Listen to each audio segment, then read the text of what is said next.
باسم ربنا مالک یوم الدین مالک السماوات و مالک الارض مالک المشرقین مالک المغربین مالک النباتات مالک الجمادات و مالک الحیوانات مالک الکل شیء، اس قادر مطلق کے نام سے جو کائنات کا خالق و مالک ہے، جو ہر شے پر قادر ہے۔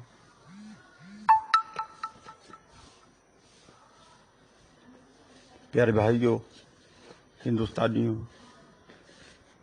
اور پوری دنیا کے لوگوں، سنو کہ اسرائیل کا خدا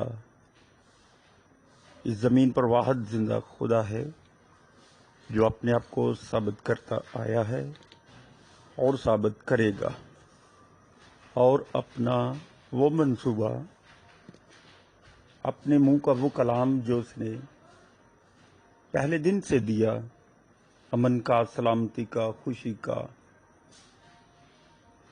اور انسانی قدروں کا، وہ بہت حد تک پورا ہو چکا ہے، اور باقی جو چند پرسنٹ کمی رہ گئی ہے وہ بھی ضرور پوری ہوگی۔ لیکن اس کے باوجود دنیا اینٹی بائبل، اینٹی کرائسٹ اور اینٹی اسرائیل اور ان کے خدا کے ہے۔ یہ صرف اینوی اور حسد کی بنیاد پر ہے، ورنہ حقائق بہت واضح اور بہت جو کلیئر ہیں، کوئی آنکھ بند کر کے نہ دیکھنا چاہے تو اس کا کوئی علاج نہیں۔ یہ وہ روحیں ہیں جن کو خدا رد کر چکا ہے۔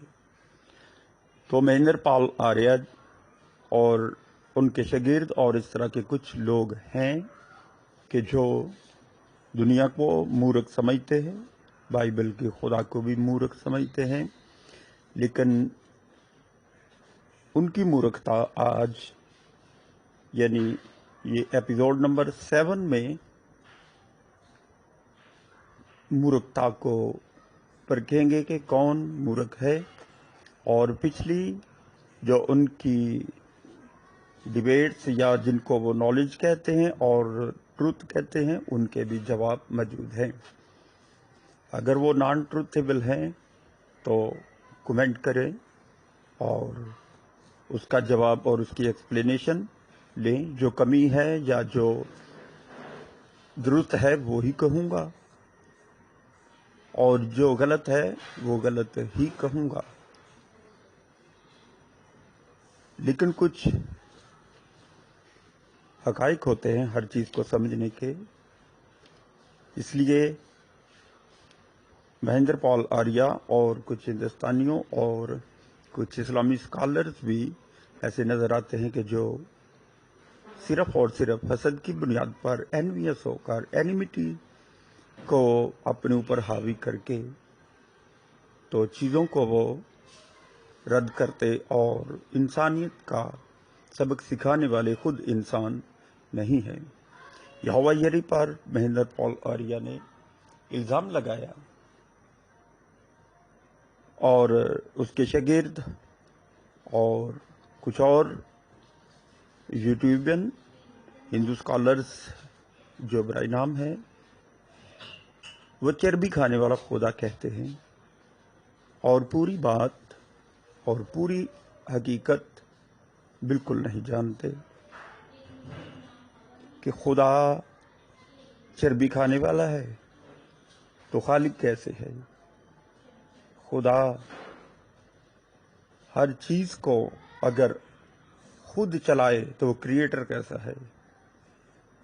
پھر تو وہ خود ہی ہے سب کچھ، لیکن وہ کریشن سے اوپر ہے، اور انسان کریشن ہے، اور انسان کو کریٹیوٹی دینا اسی کا منصوبہ ہے۔